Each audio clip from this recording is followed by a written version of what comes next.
Good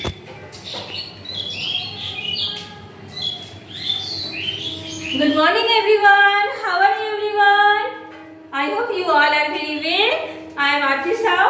मैं आज आप लोगों की हिंदी क्लास लेने जा रही हूँ, ठीक है। आज हम लोग हिंदी पढ़ेंगे और हिंदी में आज हम लोग मात्राओं की जानकारी पढ़ेंगे। क्या पढ़ेंगे? मात्राओं की जानकारी। मात्राओं की जानकारी पढ़ने से पहले मैं आप लोगों को बताती हूँ कि आप लोगों ने सारे अक्षर पढ़े हैं ना, जो वर्ण पढ़े हैं। वर्ण दो तरह के होते हैं, एक होते हैं स्वर वर्ण और एक होते हैं व्यंजन वर्ण। स्वर वर्ण कौन कौन से होते हैं? जो हम लोगों ने अ आ, छोटी बड़ी, छोटा उ बड़ा उड़ी, ए ऐ ओ औ अं आहा, ये जो पढ़ा है ना हम लोग ने, ये हमारे क्या है? स्वर वर्ण। जो हम लोगों ने क ख ग घ अंगा छ छ ज झ, ये सब जो हमने पढ़े हैं ना, पूरा क से लेकर ज्ञ तक, य र ल व, ये सारे हमारे व्यंजन वर्ण है। ये क्या है? हमारे व्यंजन वर्ण।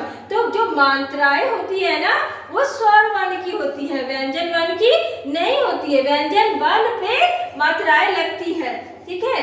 तो हमारे जब भी हम शब्द रचना करते हैं तो हमें मात्राओं की जरूरत पड़ती है, इसीलिए आज हम लोग मात्राएं की जानकारी हम लोग ले रहे हैं। मैं आप लोगों की मात्राओं की जानकारी देती हूँ, ठीक है। तो चलो सबसे पहले हम लोग देख लेते हैं कि अ की मात्रा कैसी होती है। अ की मात्रा देखो कट कर दिया गया है, मतलब अ की मात्रा नहीं होती है।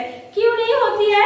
क्योंकि जो सारे व्यंजन वर्ण है ना, उसमें अ पहले से ही मौजूद होती है। जब भी हम व्यंजन वर्ण का उच्चारण करते हैं, जैसे क, तो क में ही हमें अ सुनाई दे रहा है। ख में ही अ सुनाई दे रहा है। जैसे देखो मैंने ख लिखा, ख, तो इसमें अ सुनाई दे रहा है ना। इसीलिए ये जो अ होते हैं ना, वो सारे क से लेकर ज्ञ तक जितने भी व्यंजन वर्ण है, सब में मौजूद पहले से होते हैं, इसीलिए अ की मात्राएं नहीं होती है। अब आते हैं हम लोग आ पे। किस पे आ गए? आ पे। आ की मात्रा कैसे होती है? आ का चिन्ह कैसा होता है? देखो एक खड़ी बाई जैसी होती है, ठीक है। अब आते हैं हम लोग छोटी की मात्रा पे, जिसे हम लोग हर्षई बोलते हैं। इसकी मात्रा होती है खड़ी पाई जैसे, ऊपर एक छतरी की जैसे, है ना। तो ये हो गया हमारी छोटी की मात्रा। अब आते हैं बड़ी, जिसे दीर्घई बोलते हैं। इसकी मात्रा होती है कैसे? छोटी की तरह ही सेम होती है, बस छोटी पीछे से लगती है और बड़ी आगे से आती है, ठीक है। अब आते हैं छोटा ऊ की मात्रा। छोटा ऊ की मात्रा नीचे से ऐसे घूमी हुई होती है। अब चलो बड़ा ऊ पे आ जाओ। बड़ा ऊ की मात्रा कैसे होती है? ये भी क्या होती है? नीचे की तरफ ही लगती है। ये उसके बड़ा ऊ की तरह ही होती है, छोटा ऊ की तरह ही होती है। बड़ा ऊ घूमी हुई होती है, दोनों एक दूसरे के विपरीत घूमी हुई होती है। अब हम लोग आ जाते हैं री की मात्रा। री की मात्रा कैसी होती है? एक आधे वृत्त की तरह, मतलब हाफ सर्कल की तरह होती है। अब हम लोग आ जाए ए की मात्रा। ए की मात्रा कैसी होती है? ऊपर में एक इस तरह का जो चिन्ह है, ये हो जाती है हमारी ए की मात्रा।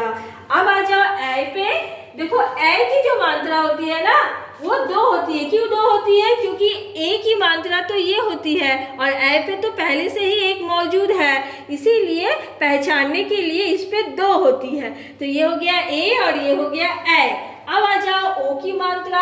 ओ की मात्रा कैसे होती है? देखो बहुत आसान है। ओ की मात्रा में जो बगल में लिखा हुआ है ना, ये अगर इस अ को हटा देंगे तो ये बच जाएगा और यही इसकी मात्रा हो जाती है। उसी तरह अ की भी मात्रा होती है। अगर अ को हटा दो तो ये जो बची रह गई है, ये इसकी मात्रा हो जाती है, अ की मात्रा। अंक की मात्रा, इसमें भी देखो अंक को हटा दो, जो ऊपर में जो ये बिंदु बची है, ये हो जाती है अंक की मात्रा। अ की मात्रा में भी उसी तरह, अगर अ को हटा दो तो जो बची रह गई है वो हो जाती है अ की मात्रा। तो बच्चों, आज हम लोगों ने अ से लेकर अ तक की मात्राएं सीखी। ये मात्राएं सीखना बहुत जरूरी है। क्यों? क्योंकि इसी से हम लोग शब्द की रचना करते हैं। हम लोग किताब पढ़ते वक्त हमें इसकी जानकारी बहुत जरूरी रहती है, ठीक है। तो आज बच्चों, आज का जो पाठ है यहीं पे समाप्त होता है। आप लोग इस मात्राओं को अपने कॉपी में लिखकर घर पे प्रैक्टिस करना, ठीक है। Bye bye.